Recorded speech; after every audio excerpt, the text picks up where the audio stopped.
This hearing of the Senate Foreign Relations Committee will come to order. Ambassador Jenkins, former Secretary Fernandez, congratulations on your nominations, and my thanks for your willingness to return to the State Department with your demonstrated experience, strength, and commitment to advancing our national interests. I have spoken often of the pivotal foreign policy challenges facing our country and the State Department, and this hearing will be no different. If confirmed, both of you will confront serious issues and challenges and a department in need of repair and rebuilding. I'm heartened by the Biden administration's emphasis on nominating knowledgeable and seasoned leaders with rich foreign policy experience. Ambassador Jenkins, the Undersecretary for Arms Control and International Security, is one of the most vital senior positions in the Department of State. Its portfolio ranges from nuclear weapons to terrorism and from non-proliferation to landmines. It requires orchestrating global cooperation with both allies and adversaries on critical issues. As you and I have discussed, I have long been concerned over the way that the Department of Defense has assumed the security assistance mission that should be the exclusive purview of the State Department and the Secretary of State. I greatly respect the service of the men and women in our armed forces, and particularly your own 20 years of naval service. But the person delivering assistance to officials of a foreign government should not be wearing a uniform. They should instead have the authority to advance and promote a comprehensive foreign policy vision consistent with our core values. We also discussed the need for the State Department to respect this committee's crucial statutory oversight role over the arms sales process, including when the laws and regulations governing those sales may have been violated. This relationship was poisoned by the last administration. Thus far, the relationship has been much improved, but more work is necessary to create an effective partnership. Make no mistake, one way or another, this committee will conduct effective oversight, and I hope and expect that we can depend upon your cooperation. Finally, we stand at a crossroads in our nuclear relationship with Russia and China. We have extended the New START Treaty with Russia for 5 years. The question is now, where do we go from here? Do we seek deeper reductions in Russian strategic forces? Should we focus on shorter-range, non-strategic nuclear weapons not covered by New START? Should we focus on engaging China, which, although its force structure remains smaller than the United States or Russia, is rapidly modernizing and expanding its nuclear forces? So I look forward to hearing your thoughts on these matters today.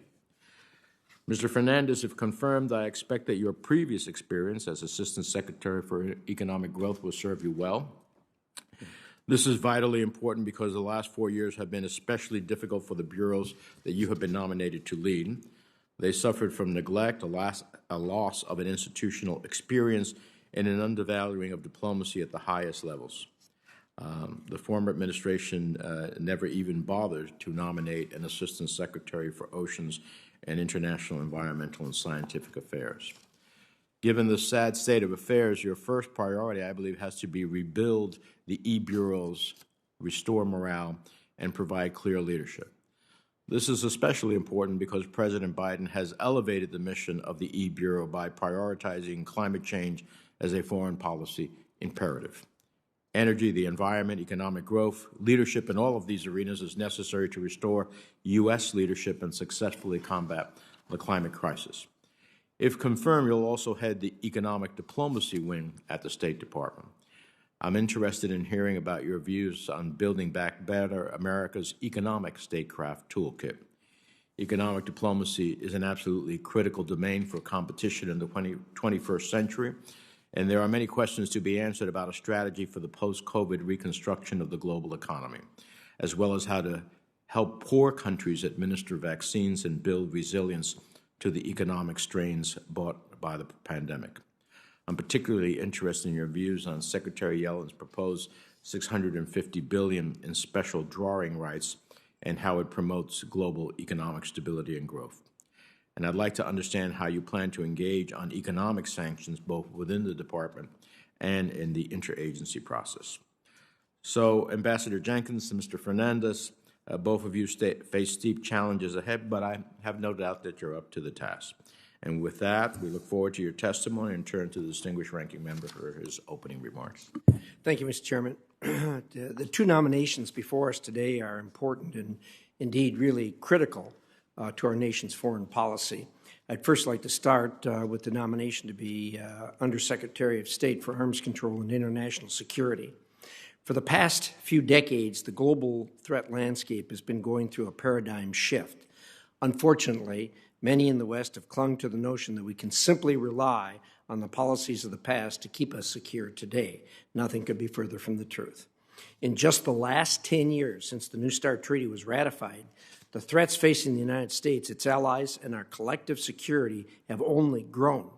Russia has completely modernized its nuclear forces and has done so outside existing treaty limits. It is growing its nuclear stockpile and is developing new so-called exotic missile delivery systems. In addition, State Department compliance reports have laid out a consistent pattern of Russian non-compliance, also known as cheating, with the majority of the international arms control obligations it has signed. Meanwhile, China is on pace to at least double its nuclear stockpile over the next decade. It has tested more ballistic missiles in 2018 and 19 than the rest of the world combined and is likely engaged in nuclear testing activities.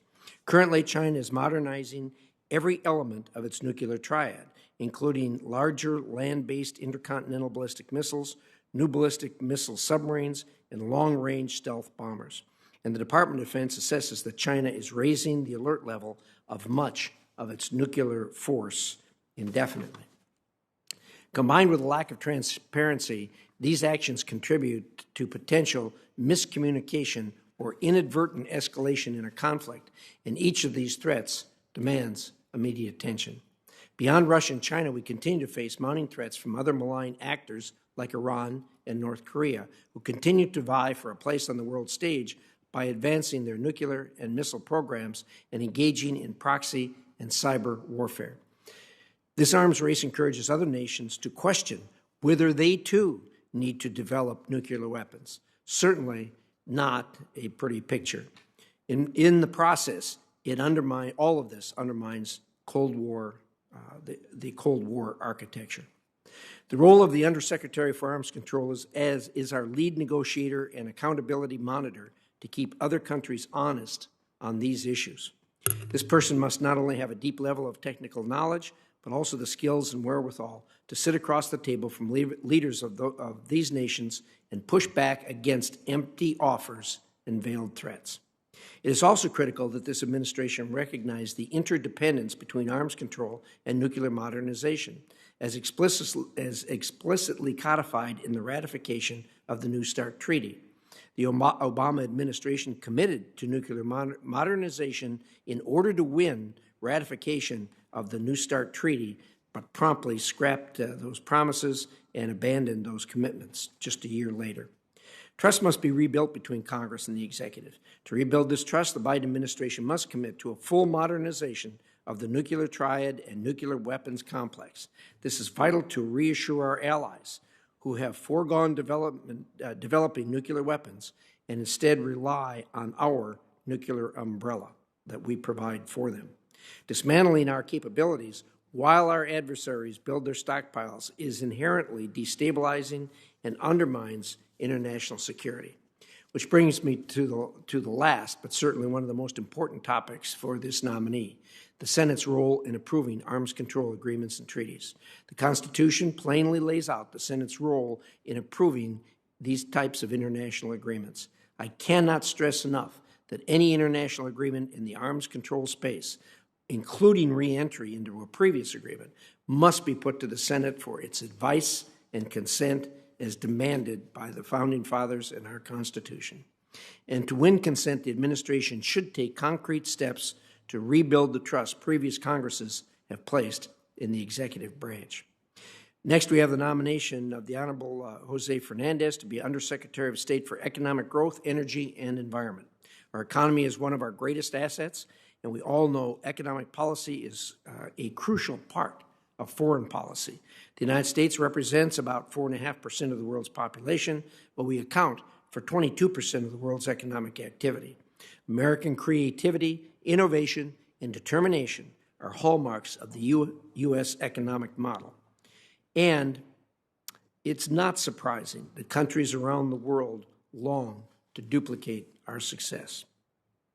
More government spending of borrowed money or of government-appropriated private capital is simply not the answer to our problems or those of other countries. Spending enormous sums at home and abroad in the hope that it will create a better world is not sustainable. Instead, we must carefully define our objectives. Whether it is economic, energy, or environmental policy, we must be advocates of a free market system that resists the temptation to impose a one-size-fits-all solution to these incredibly diverse and difficult issues. Further, how we steward our economy and help other countries develop is important to expanding the rule of law, encouraging compliance to international norms, and pushing back on corruption. We must continue to promote the private sector-driven, market-based economy that has led to the United States and its allies achieving a level of prosperity for our citizens never before seen in history. It is only through promoting this system that the West will truly be able to offer the world a better alternative to the socialist and parasitic Chinese economic policies, and to reinforce the system of fair play rules we, along with other free and democratic countries, have constructed. This is the economic landscape that lies ahead of us. With our allies, we must rise to this challenge. I look forward to hearing from both the witnesses on how they plan to address these very important issues. Thank you, Senator Fernandez. Thank you, Senator Risch. So we'll turn to our two nominees. Your full statements will be included in the record. We ask you to summarize them in about 5 minutes or so we can have a conversation. And we'll start off with Ambassador Jenkins. Chairman Menendez, Ranking Member Risch, members of the committee, thank you for the opportunity to appear before you today. I am grateful to President Biden, Vice President Harris, and Secretary Blinken for their trust and faith in nominating me to be Undersecretary of State for Arms Control and International Security. It is a great honor for me to come before this committee. If confirmed, I pledge to work tirelessly for the American people and in close coordination with members of Congress and this committee to advance our shared ideals for this great nation. I would like to thank my mother, Dorothy Jenkins, my family, and my friends and colleagues who have inspired and supported me for so many years. I have been honored to serve the U.S. government as both a civilian and in uniform, from working on arms control treaties as a lawyer with the U.S. Arms Control and Disarmament Agency in the 1990s to over 20 years in the U.S. Air Force and Navy Reserves. Most recently, I had the honor of being confirmed to serve as ambassador for the State Department Threat Reduction Programs from 2009 to 2017, working to bring the issues of chemical, biological, radiological, and nuclear security front and center. My commitment to public service has always included advancing opportunities for all Americans. In 2017, I founded the nonprofit Women of Color Advancing Peace, Security, and Conflict Transformation in an effort to make sure that our nation's policymakers are engaging in and constitute all of our experts, regardless of race, gender, or background. I am also a professor at Georgetown and George Washington Universities, teaching our future generation of policymakers. If confirmed, I will bring this breadth of experience to bear on the challenges that our country is facing today. An increasingly authoritarian People's Republic of China is pursuing a destabilizing military modernization project and rapid nuclear buildup, endangering the international rules-based order and inflaming regional and global tensions. Iran has continued to expand and accelerate its nuclear program and ballistic missile development, in addition to its ongoing support for terrorist groups and violent armed militias. Russia continues to violate arms control agreements and commitments, and we face new cybersecurity and emerging technology threats from our adversaries.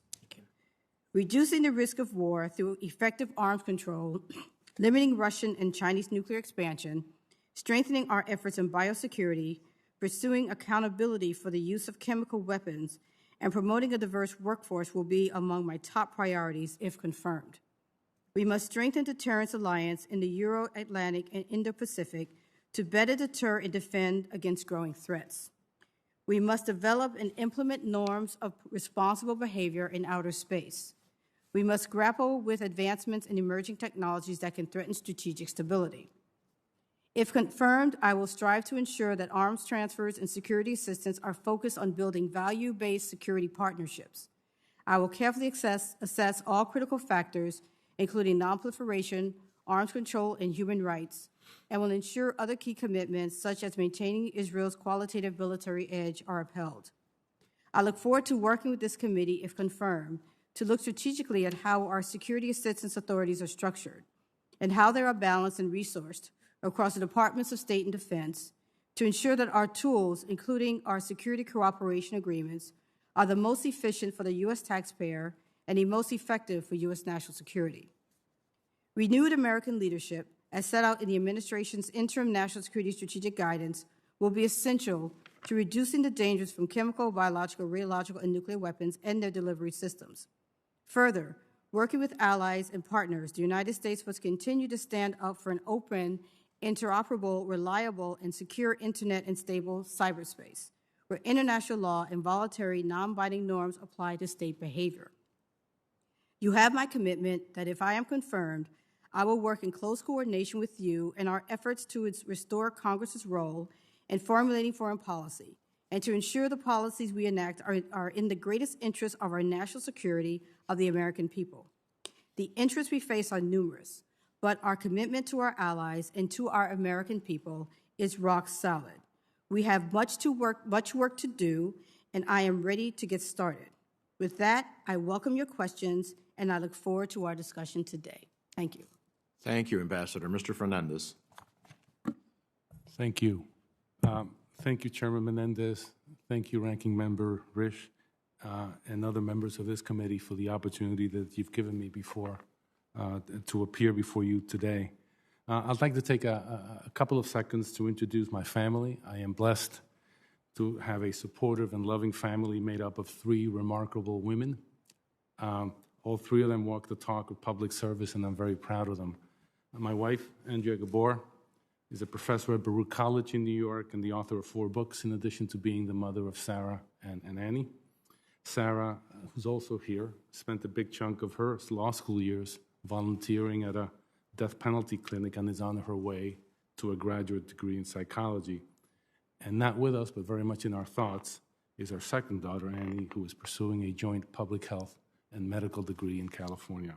I couldn't be here without them, so thank you for giving me the opportunity to introduce them. I'm honored to come before you as President Biden's nominee for Undersecretary of State for Economic Growth, Energy, and the Environment. I'm grateful for the confidence shown in me by the President and by Secretary Blinken. If confirmed, I will consult frequently with this committee as we work to serve the interests of the American people. Nearly a dozen years ago, in the midst of the Great Recession, I appeared before this committee as the nominee for Assistant Secretary of State for Economic, Energy, and Business Affairs. I come to you today under circumstances that are different from those that we faced in 2009, but the reasons that brought me here have not changed. My family and I left Cuba as refugees in 1967. We were fed in food kitchens by charities, and we lost the lease in our first home. But when we settled in New Jersey, in the town next to Union City in Hudson County, we began to rebuild lives that had been upended by revolution, fear, and deprivation. A decade later, a country that owed us nothing had given us scholarships at Dartmouth College and Columbia Law School, where I was challenged and nurtured by educators I will never be able to repay. In short, I have lived the promise of America. I know that trading essential liberties for economic security is a false bargain. And I believe to my core that a humble but confident nation that celebrates its diversity while striving to reach a more perfect union can inspire others to tackle the existential challenges of our time. With the exception of my 4 years here as Assistant Secretary, I've practiced commercial law in New York since 1980. I've represented U.S. investors doing business abroad and foreign investors operating in the United States. I've advised governments in Africa, Latin America, and elsewhere on pro-growth policies. And unfortunately, over the last year, I've also witnessed how workers and businesses everywhere have suffered in economies ravaged by COVID-19. If confirmed, I will seek to advance foreign policy initiatives that will benefit the American people, and particularly our middle class. And I will focus on 5 priorities. My first will be to support the State Department's critical role in stopping COVID-19. As Undersecretary, I would work to advance global vaccination, secure critical supply chains, promote economic recovery, and promote effective global systems. My second priority will be to work on environmental and energy policies to accelerate economic growth. President Biden's executive order on tackling the climate crisis has established this goal as a national priority. There is no greater challenge than climate change, and we must work to include all countries in the effort while ensuring that our workers will share in the benefits of the new economy. My third priority will be to ensure that our country will benefit from free, fair, and reciprocal trade. We need to focus on common goals with our trade partners while working to remove trade irritants. We also need to support American innovation by protecting intellectual property rights overseas and preventing strategic competitors from gaming the system. A fourth priority of mine would be to help maintain American leadership in the digital economy and emerging technologies. U.S. technology companies face increasing challenges in maintaining U.S. preeminence in cutting-edge science and technology, and we need to engage diplomatically and with industry stakeholders so that international norms and standards are fair and transparent. Finally, my last task will be to do what I've been doing now for almost 40 years, and that is to facilitate new market opportunities for U.S. firms. Competing in the international arena is a strategic imperative for the United States and an opportunity for our companies and our workers. Thank you, and I look forward to your questions. Well, thank you both for your testimony. We'll begin a series of 5-minute rounds for members. And I will, at the beginning, say I have to go to introduce 2 judges to the Judiciary Committee, so I will. Yeah, absolutely. I know you'd be happy to. I have no doubt about that. So I'll start off with my questions, then I'll turn to Senator Risch. I should be back by then, but if not, Senator Risch, if you would acknowledge according to the list that we have here. Let me start off with you, Ambassador. I'm glad I heard in your statement about your commitment to work with the committee. The leadership of state in the last administration had a very contentious relationship with this committee on arms sales matters, and it was clear that our legitimate statutory oversight role was neither recognized nor respected. So far, Secretary Blinken has fostered a very different relationship that is professional, respectful, and consultative. Will you continue and broaden this relationship on arms sales oversight, and will you commit to consult with us regarding policy changes and initiatives and not merely inform us of your decisions? Thank you for your question, Senator. Yes, I can confirm that more than happy to consult with you. All right. Now, I have been concerned for some time that the Democracy, Human Rights, and Labor Bureau does not have appropriate influence on the arms sales process. The Biden administration seems better disposed to consider the human rights components of arms sales process. I plan to reintroduce my Safeguarding Human Rights in Arms Sales Act, which seeks to reemphasize and enhance DRL's role. I have no ideological prohibition to having U.S. arms be sold abroad. I have no problem with that. I do have a problem when we sell it to countries that violate human rights or act outside of the international norm in the use of those weapons. So if confirmed, will you enhance DRL's role in the arms sales process? Yes, Senator, what I can certainly say is, as I said in my statement, I view human rights as forefront and fundamental in arms sales and arms transfers. So I will certainly do what I can, if I'm confirmed at state, to include all issues and individuals in terms of promoting human rights. Now, I want to turn to the question that I raised earlier, and I think you and I had an opportunity to discuss this. As I mentioned in my opening remarks, DOD has reproduced more and more of State Security Assistance Authority, it has recently attempted to reproduce states' international military education and training program with a focus on its own priorities, as it has done with other duplicated programs. It essentially runs its own foreign military financing grant program, which is considered far more flexible than states. If confirmed, will you give equal focus to all the issues in all of the bureaus and offices under your supervision and actively defend states' equities and authorities in this regard? Thank you, Senator. Yes, I'm very concerned and would certainly be working with all the authorities and the offices within state and interagency to strengthen the role of State Department in this issue. All right. Mr. Fernandez, it's good to see your family here. Incredibly gifted family, I must say. You've got all the bases covered. You can get educated. Your health care is going to be taken care of, and that's a pretty good deal. I want to know, I hope you've had an opportunity maybe to see what this committee did last week in a 21-to-1 vote, passed out the Strategic Competition Act, which is something that Senator Risch and I authored along with many members of this committee, intended to restore our global economic leadership, including passages calling on the President to work with our G7 allies in matters relevant to economic and democratic freedoms. We see in this committee on a bipartisan basis as China being our most strategic competitor, a nation that we must confront when they violate international norms, but we must also compete with. If confirmed, what will be your goals when it comes to the global economy and in its post-COVID recovery, particularly as it relates to competing with China? Thank you for your question, Senator. And I commend you and the committee for the work that you did last week on the China bill. It's an attention that I think will be an important part of my role at the State Department. The fact of the matter is that China is no longer biding its time.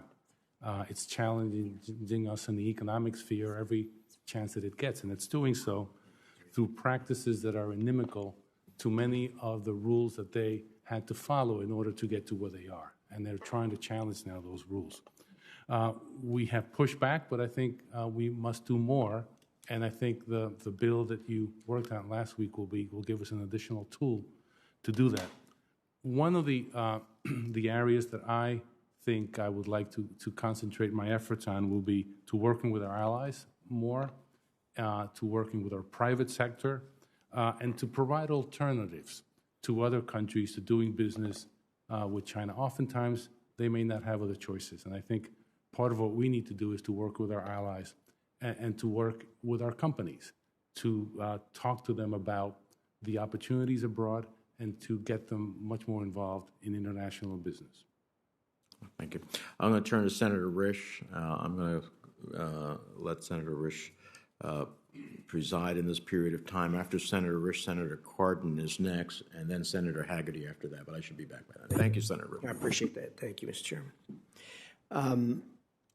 I'm going to ask a few questions here, and then we will turn to Senator Cardin. Ambassador Jenkins, as you know, the United States withdrew from the Intermediate Nuclear Forces Treaty, commonly known as the INF Treaty. We believed it was the right thing to do, that is, the United States did, and so did NATO. NATO found that the U.S. was justified in withdrawing from INF. I'm told you don't particularly agree with that decision. Is that correct? Thank you, sir. At the time the decision was made, my concern was whether, in fact, in my view, we had a significant strategy as a next step after that. So that was my concern at the time. Are you still in the same spot you were?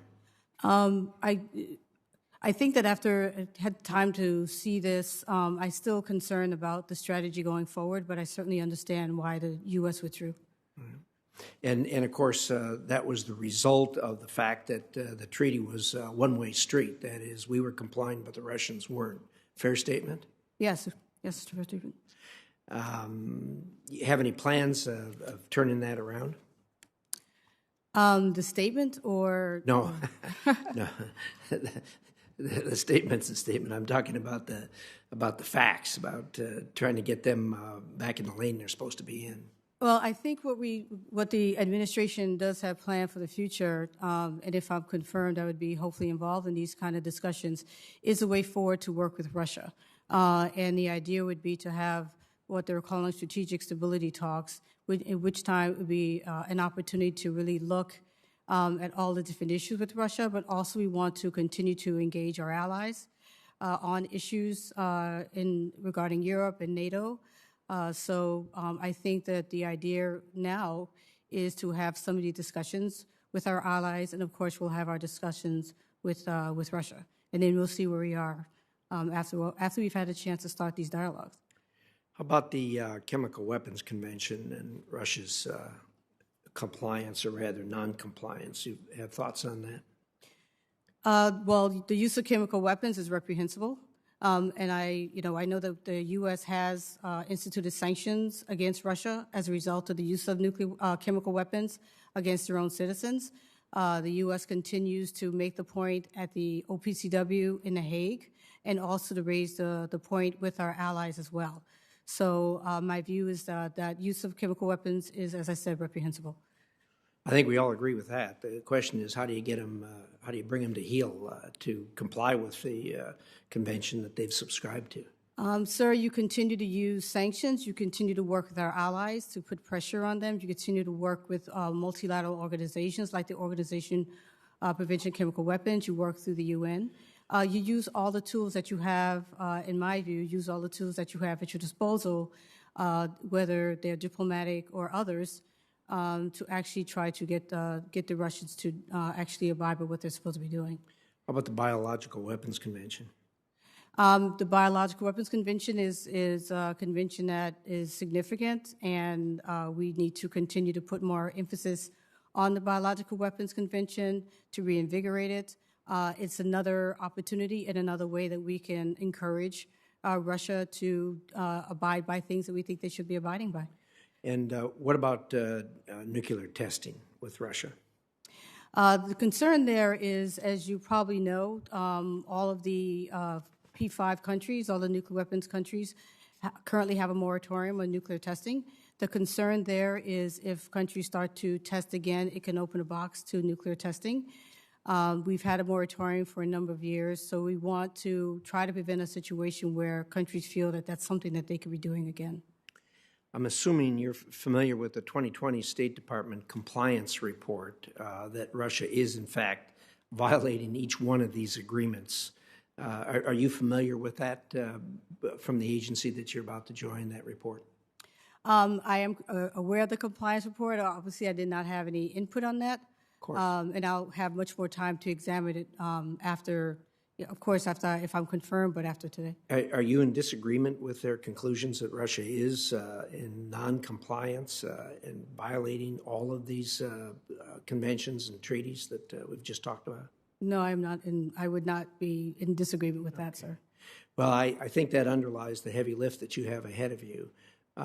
You've talked to me generally about that. Can you give me any more specifics on how you intend to go down that road? Well, sir, I think that what we need to do is, as the government is planning, and I'm not there, so I can't really attest to all of the discussions that are actually taking place in their interagency. But as I said, what I'm aware of are the next steps in terms of engaging on issues of nuclear weapons, the use of sanctions against Russia that have just been done. We can continue to do sanctions, continue to put pressure on them in other ways, using the whole of government and all of the different tools that we have, using diplomacy, which we have different avenues for that, both bilaterally, multilaterally, through our multilateral organizations. I think we just have to use all the tools that we have at our disposal to try to convince and to push Russia to comply with treaties. In looking over some of the things that you've written, I was a little perplexed on April 21st, 2019, you wrote, and I quote here, "Men make nuclear weapons more dangerous," end quote. I'm a little perplexed by that. How do I make nuclear weapons more dangerous? Can you drill down on that a little bit for me? Yeah, I don't quite recall that statement. I'm not saying I didn't make it, but out of context, I don't recall. If it's, I'd have to know which article that was, but I know that I have written about the importance of having diverse perspectives in terms of national security and foreign policy, in terms of having different viewpoints, in terms of having more women at the table. I assume that's that context that you're pulling that from. Well, I'm looking at it here, and the exact quote is, "Men make nuclear weapons more dangerous," a completed sentence. And I guess I'm just perplexed as to how men make nuclear weapons more dangerous.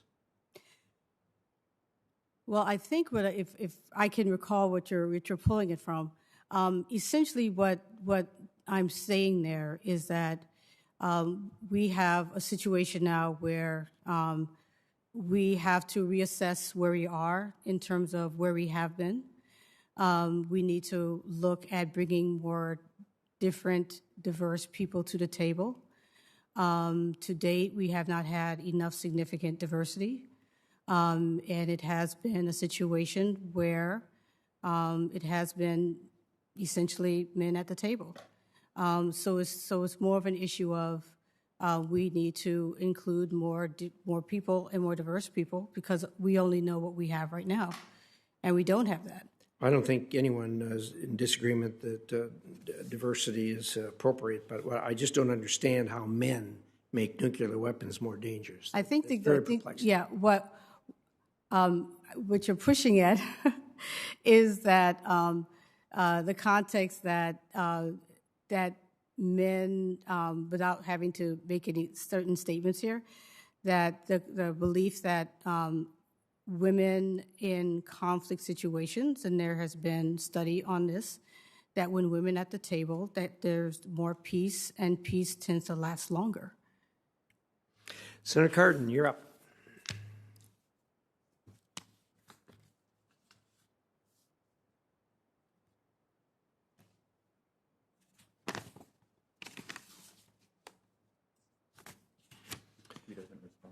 Okay, we'll go down in the list that people were signed up. Senator Van Hollen, are you with us by WebEx?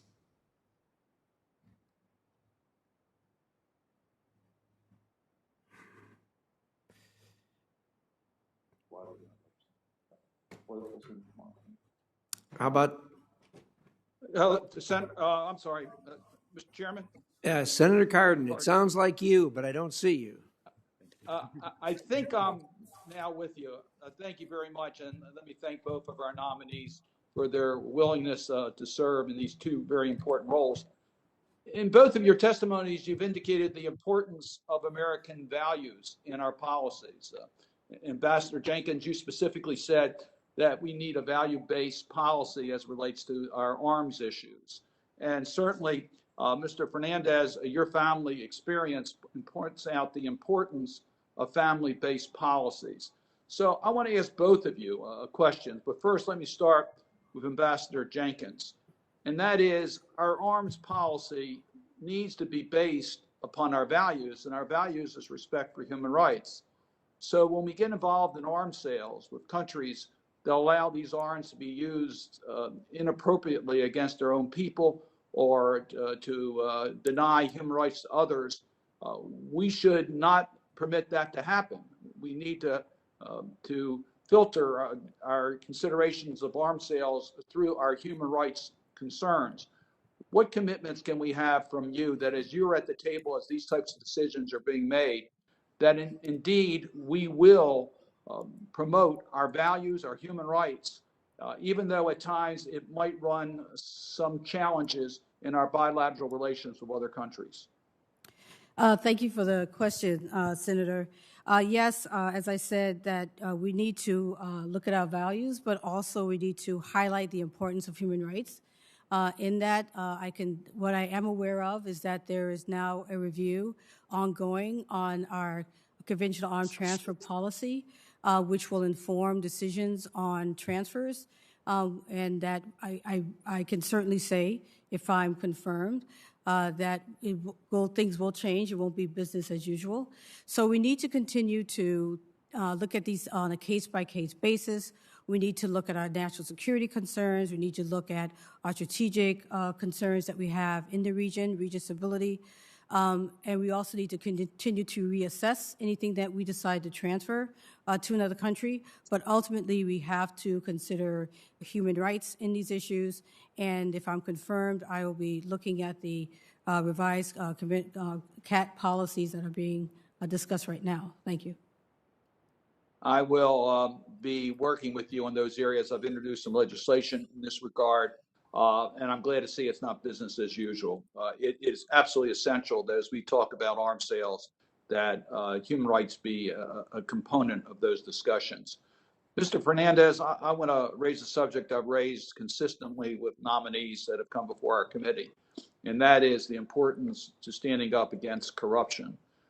We have several tools that are available that are in your toolkit, including the use of the global Magnitsky statute. There are legislation pending before this committee that I've authored on a bipartisan basis with other members of our committee that would set up a requirement that our missions evaluate every country's commitment to anti-corruption and evaluate how well they're doing, as well as making funds available to fight corruption.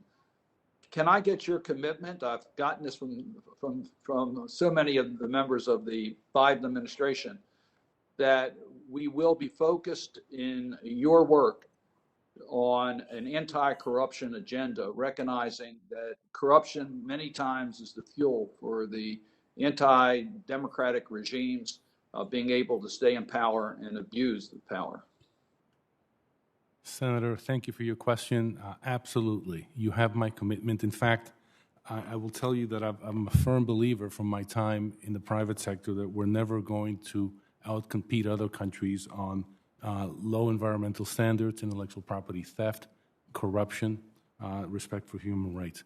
It's part of our DNA. It's part of what we are about as a country. And it's also, I've seen it be a competitive advantage. I've seen countries say, we're going to use an American company to build this road because we know that that contract was not obtained through illicit means.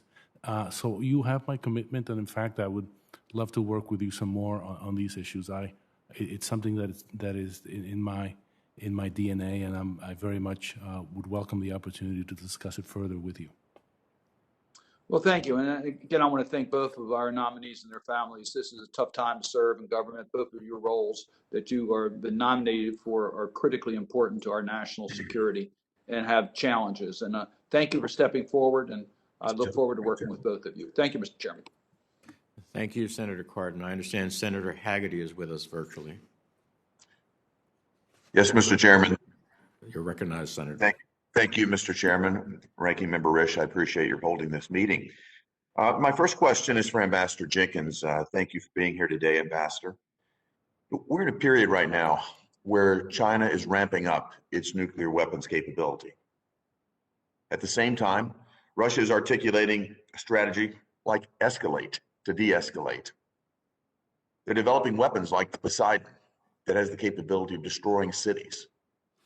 So at this time, I want to get your perspective on which way the Biden administration is going to go. And if I could, I'd like to read a couple of quotes and then get your thoughts on what direction we're going.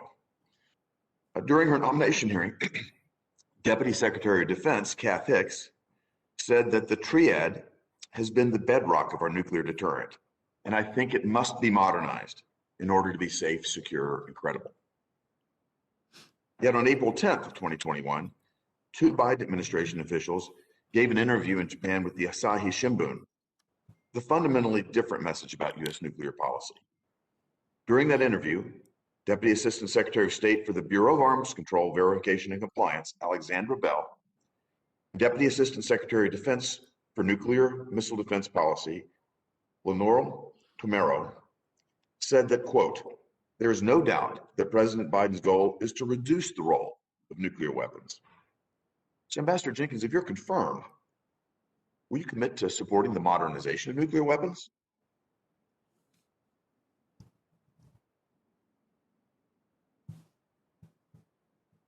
Thank you, sir. I think I, like President Biden, really support a safe, secure, and strong nuclear arsenal for as long as we do have our nuclear arsenal.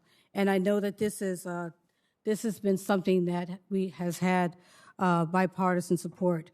I know that right now this is being led, issues of modernization are led by our Department of Defense, our Joint Chiefs of Staff, and Department of Energy. So what I can say is that obviously I'm not in the government right now and knowing what's being discussed, but I can certainly say that if I am confirmed, I look forward to engaging with our military components as well as Department of Energy in the modernization and process. And, you know, I think we can agree, as I said, it's bipartisan, that we do need a safe, secure, and effective arsenal. Well, help me rectify this, because we're at a time right now when China and Russia are both stepping up their nuclear programs. And you've got people in the department that, if you're confirmed, the department that you will run, who are saying that they feel that President Biden wants to see us reduce our nuclear capability. How do you square that? I think the way to square it is it's going to be a whole government approach in terms of how we approach these issues. I think having a strong nuclear arsenal is not necessarily a contradiction in terms of looking at how we can also find a way in which we can safely and adequately reduce our arsenal. I think a lot will depend on what's decided in terms of how we work with countries like Russia. It will determine, I assume, on ongoing discussions with China. So I can't say because I'm not in the government, but I think that we should be able to square this by having a whole of government approach and how we look at all of these issues of the nuclear triad, the nuclear posture review, and also the way in which we will approach countries on arms control and disarmament. Ambassador, thank you. I'll just say this. We live in a competitive world. We need to take account of what China is doing, what Russia is doing. We need not be naive in our process. So I hope you will take a very careful look at what your staff, should you be confirmed, are saying, and make certain that we have a consistent policy and that we're not articulating a confusion position to our own nation and to our adversaries. Can I turn now to a discussion that I've been looking forward to having with Mr. Fernandez? Mr. Fernandez, I'd like to talk with you about the Clean Network Initiative that you and I have discussed. It's been an undisputed success with some 60 countries that have already signed up. 200 companies have been involved in the Clean Network Initiative. Again, an initiative that would keep untrusted vendors out of our infrastructure. We've talked about this in the past. It's built tremendous brand equity. And given your background in mergers and acquisitions, I'm certain you realize that that type of momentum has a great deal of value, something that we'd certainly like to see captured and the momentum continue. And if you're confirmed, would you commit to working with Congress to secure the resources and any new authorities that you may need to continue to move this program forward? Senator, thank you for your question. And we had a conversation yesterday about this, and let me repeat what I said then, which is I very much agree that the stakes couldn't be higher, that we need to trust that, and our allies need to trust that the 5G equipment that they purchase will not threaten national security, privacy, or basic infrastructure. And the Biden administration has reaffirmed the importance of a 5G strategy. It's currently under review. We share the goal. There's been lots of progress, and it's my intent to try and further those goals. New administration, there may be some tweaks, but you have my commitment and you have my word that we will pursue the same goals because they involve national security at its core, not just for the United States, but for the entire world. And so I look forward to working with you on that, and I would be delighted to spend some time working on furthering that objective. Excellent, Mr. Fernandez, and I look forward to working with you, actually taking this approach across other sectors, technology sectors, energy sectors, as we think about the new infrastructure of the future, autonomous vehicles, et cetera. I think there's a lot of opportunity there. One follow-up question. The State Department compiled a list of 1,100 companies that are involved in financing the PRC military. That list is very helpful to investment advisors as they think about and advise their clients on which companies to divest. When will the State Department update that list of 1,100 companies? Senator, thank you for the question. I am not familiar with those plans. I would be happy to get back to you on that, but I am not familiar with that list of the names that are there or the plans that the State Department has to update them. I will certainly get back to you on that.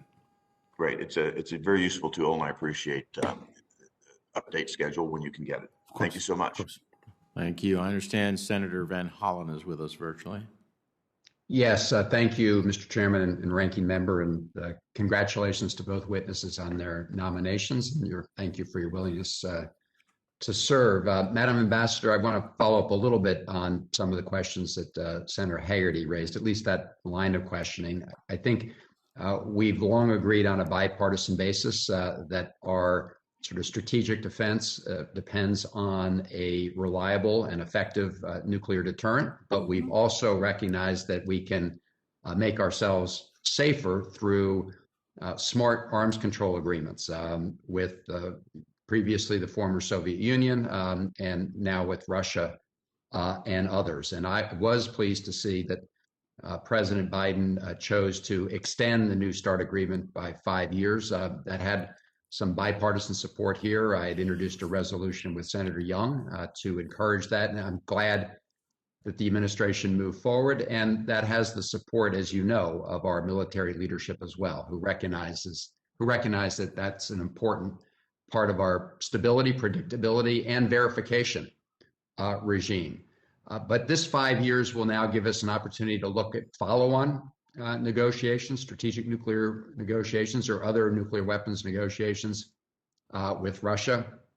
How do you anticipate moving forward on that? Do you agree that we should be looking for deeper cuts in strategic nuclear weapons and looking at some of the Russian capabilities and bringing them within the fold of the next arms control agreement? Thank you, sir. And I think looking forward, and as I said, this is something also being looked at by the administration, and they're also in the process of planning the next steps for engagement with Russia on these issues. Certainly, I think the idea would be deeper cuts, but I think a lot of that depends. A lot of that depends on what happens with the strategic stability talks that are being planned. We certainly want to include discussions on some of the novel weapons that Russia have. We certainly want to look at their non-strategic nuclear weapons that they have, of which they have a lot more, and are planning to build more of these type of weapons. So we certainly want to have a discussion in which we will bring in all of these weapon systems, as I said earlier, so we can determine exactly where we need to have a conversation on deeper cuts. And as you have acknowledged, this will be a decision by the administration looking at all the different relevant factors, including having a strong nuclear arsenal. Thank you. Well, thank you. Let me turn quickly to China. While China is working to develop and modernize its nuclear forces, there remain big, differentials between both the size and the quantitative edge with respect to our nuclear arsenal. That doesn't mean, however, that there is not room for some negotiations with China to avoid miscalculations. Could you talk a little bit about your vision of how we engage with China when it comes to nuclear arms control? China is an important country in terms of nuclear arms issues. They are a significant threat to us, as we have noted earlier. As noted, they are trying to increase their nuclear arsenal 2 times by the end of the year. They are strengthening their nuclear triad. They are looking at trying some novel systems. So certainly we have to find a way to get them at the table. As you know, it has been a challenge to do that. There have been attempts to try to make that happen, but I think we have to focus on results more than form. We do think, and I think the administration thinks, that a bilateral effort is the way to go.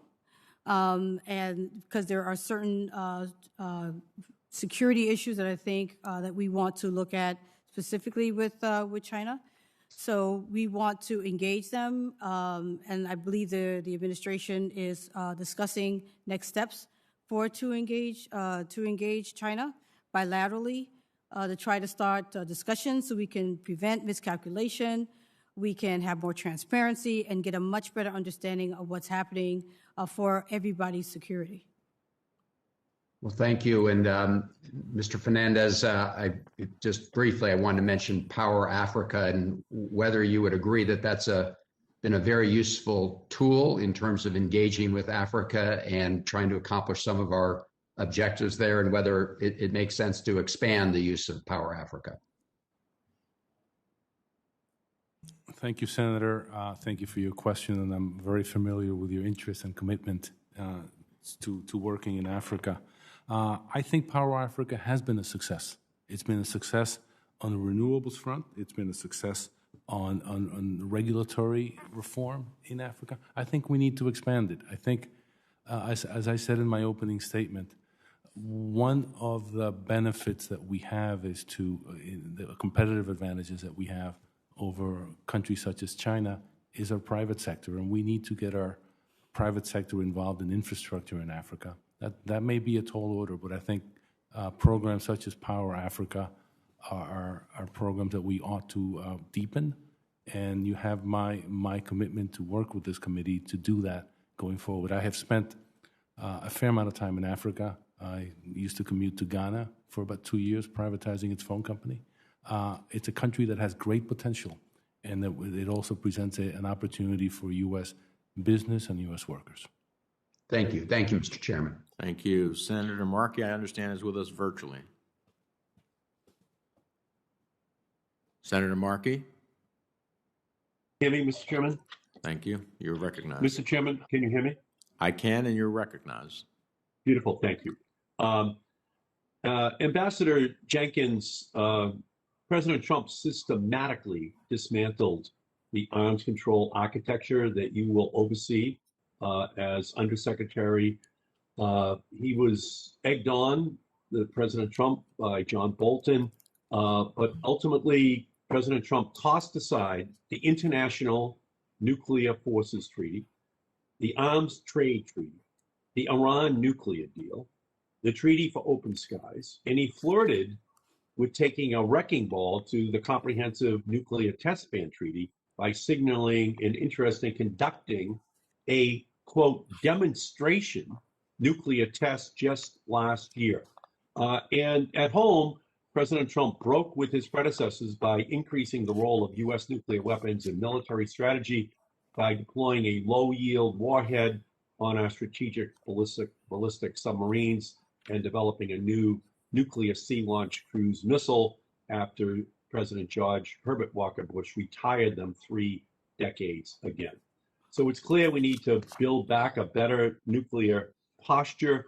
And so my question to you is the Biden administration going to carry out a review of its nuclear policy? And do you agree that every effort should be made to follow the tradition of presidents on a bipartisan basis, going back to George Herbert Walker Bush, but exempting Donald Trump? Thank you, sir. It is my understanding that there is review taking place on the nuclear posture review. There are reviews and interagency discussions, my understanding, on a number of issues relating to arms control, relating to non-proliferation issues, and many of the other issues that we are discussing today. So there is a review of that, and I certainly look forward to and hope, if I'm confirmed, that we can have a bipartisan process for going forward on all these issues that are within the T Bureau, particularly the ones we're talking today about arms control and non-proliferation, and finding ways that we can reassert the U.S. leadership role in arms control and non-proliferation. Thank you. Thank you. Well, in 2013, President Obama's nuclear employment guidance concluded that we could reduce our deployed stockpile by up to 1/3 and still meet our deterrence and reassurance commitments. And I hope that's the position that the Biden administration is once again going to reaffirm. The Trump administration reportedly flirted with conducting the first U.S. nuclear test in over a generation in a clumsy attempt to bring Russia and China to the negotiating table. My Planet Act last year helped to deny funds to make good on those Dr. Strangelove visions. In your view, if we were to carry out such a test, what would the consequences be to the nuclear nonproliferation regime? Sir, if the U.S.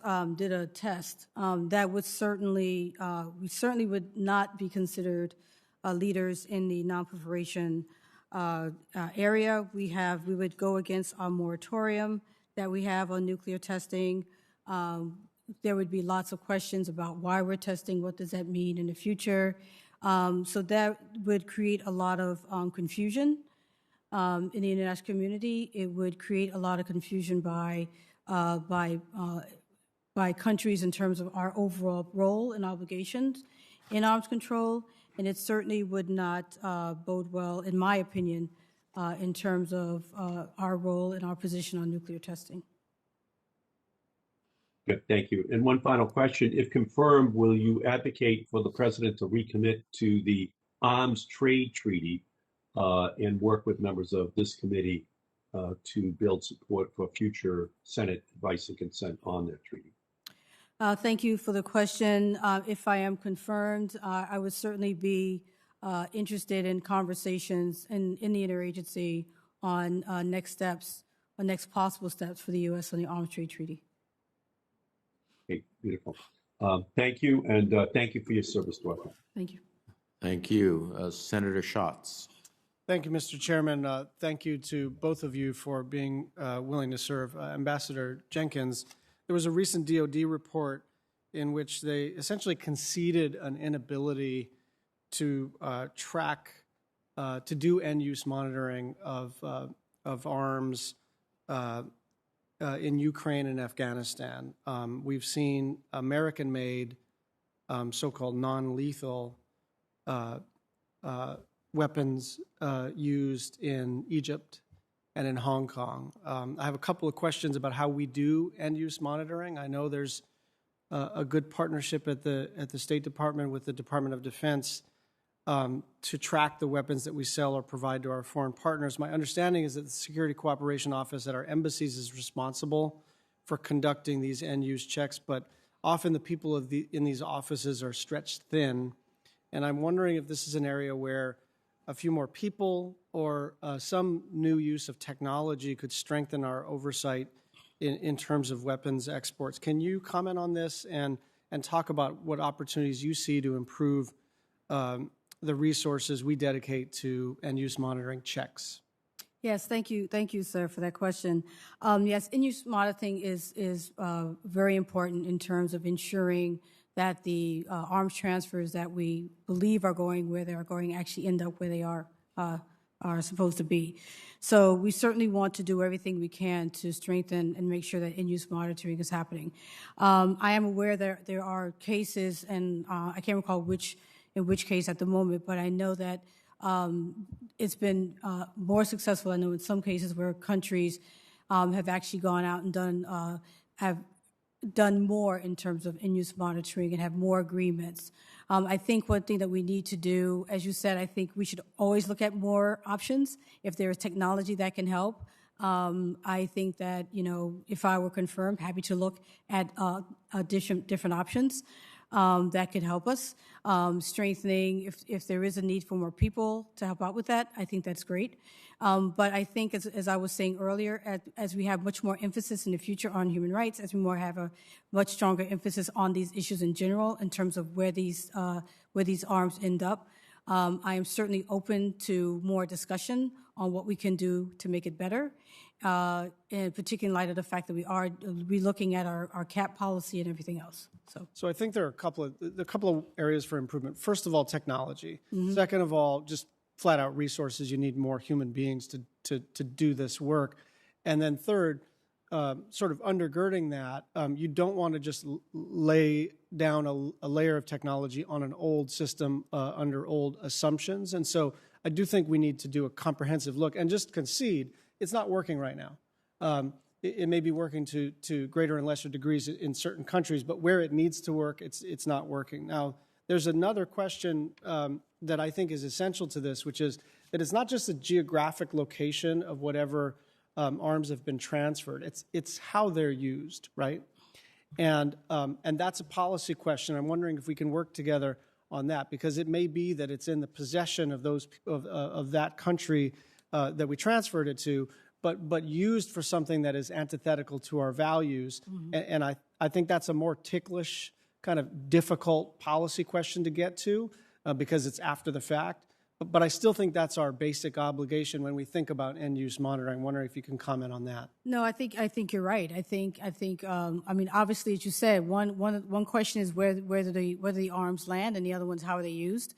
You know, and you know, giving them to a country for one purpose and they're being used for something else. You know, it's a challenge. You know, it's a challenge to always to know exactly how it's going to be used. But I think that we certainly want to strengthen whatever we have now to make sure that we can do that. And so I am certainly, if I'm confirmed, certainly happy and ready to work with you on that. Thank you very much. Mr. Fernandez, just a final question. Our science bureaus play an important role in terms of our relationships with countries in Oceania. Their work is key to protecting marine resources and combating IUU fishing and tackling the climate crisis. But I worry that these issues get a little bit isolated, stovepiped from the day-to-day diplomacy run out of the East Asian and Pacific Asia Bureau. Can you talk about how we can make sure that oceans and climate are elevated in our approach to Oceania so that it's not that we're separating science and conservation questions from the sort of big boy and big girl conversation around geopolitics, but that those are one and the same, especially in those areas where when you're dealing with heads of state where climate is their main issue, right? When you have an inundated runway or you have an inability to farm or fish, climate is not some secondary optional conservation question. It's an existential question. But I think that our bureaucratic systems have to reflect that prioritization, particularly in Oceania, but also elsewhere. Thank you for your question, Senator. And I couldn't agree with you more that this is an existential question for the countries in Oceania. They are facing, in some cases, extinction because of climate change.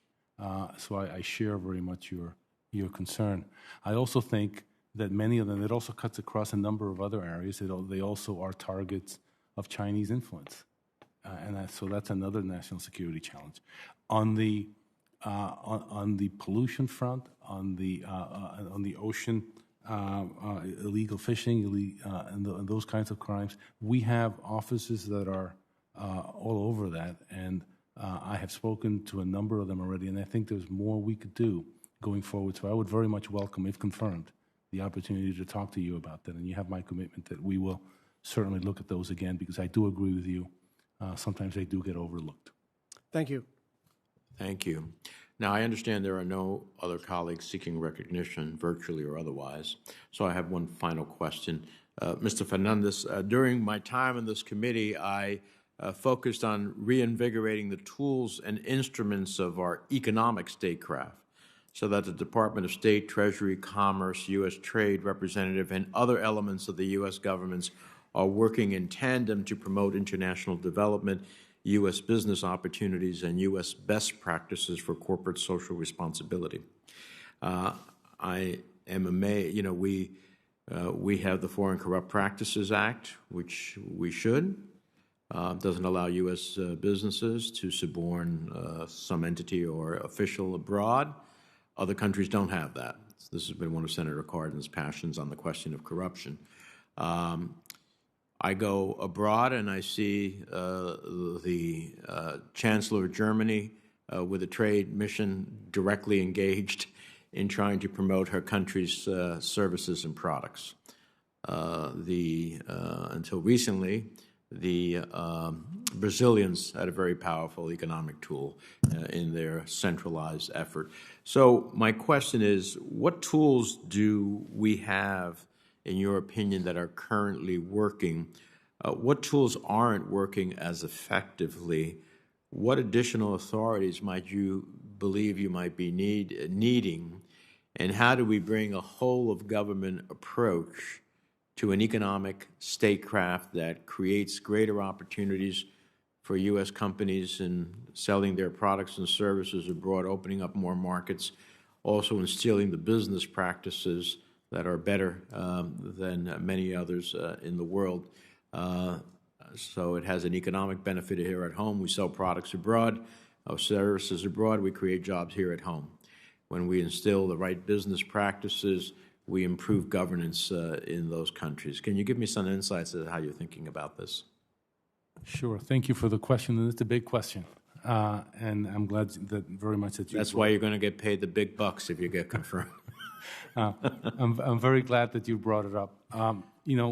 When I was here in between 2009 and 2013, I was amazed by the fact that I would go to countries in the Middle East, and I would go on my regular commercial flight, and next to me would be the president of another country, and that president would come down, and right behind them was a number of companies, or a number of business people.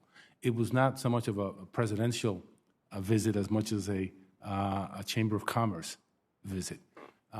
We don't have that kind of ethos yet at the State Department. We're working on it, and you've given us a number of tools.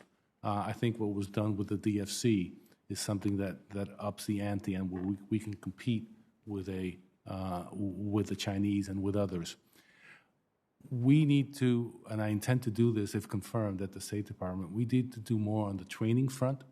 Our State Department employees have to have economic statecraft at the forefront of their tasks. It's got to be part of what they get graded on. And I think I'd like to focus more on the training side.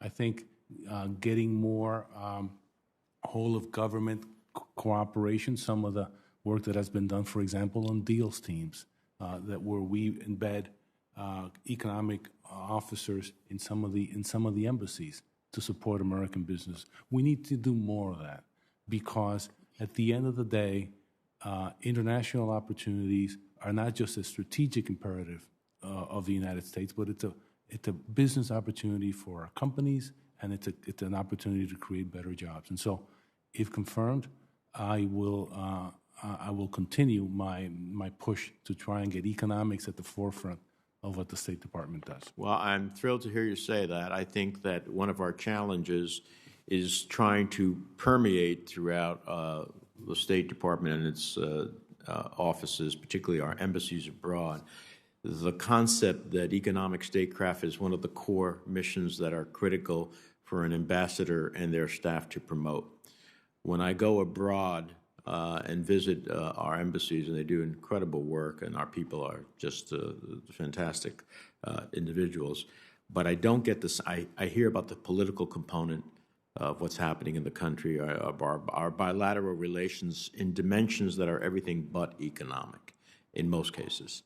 And having that permeate to the thought that, in fact, what we are doing to promote U.S. economic interests, which I would argue also are about good governance issues as well within the country, and better products and services for the nations receiving it, is, I think, an incredibly important element. So we look forward upon your confirmation and working with you on this, because I think this is a critical issue. And it creates a real connection to Americans to understand, if my business or the company I work for gets to sell X product abroad, my job here is not only more secure, but maybe more prosperous. And so that's something we need to do a better job of.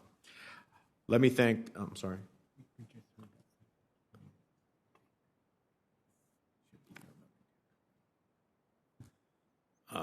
Okay. So we look forward to working with you on that.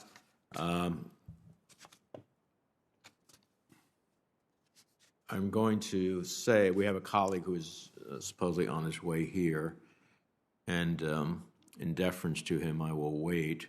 But I will say that when he finishes his line of questioning, the record will remain open until the close of business Friday, April 30th. I would urge both of you, there will be questions for the record. I would urge both of you to respond to them fully and expeditiously as possible so that, excuse me, so that your nominations can be considered at a business meeting of the committee and move the process forward.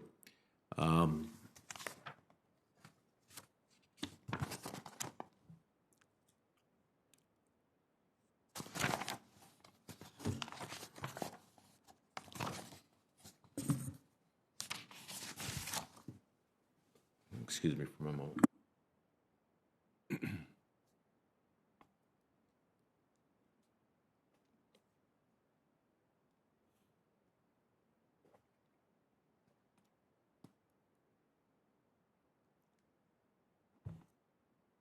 All right, I'm not quite sure when our colleague would be here, and in deference to the rest of the committee, I'm sure he will be able to pursue his questions. For the record, he may call you as well. I don't know if Senator Kaine has had an opportunity to engage with both of you, but if he hasn't, I would urge you to do so.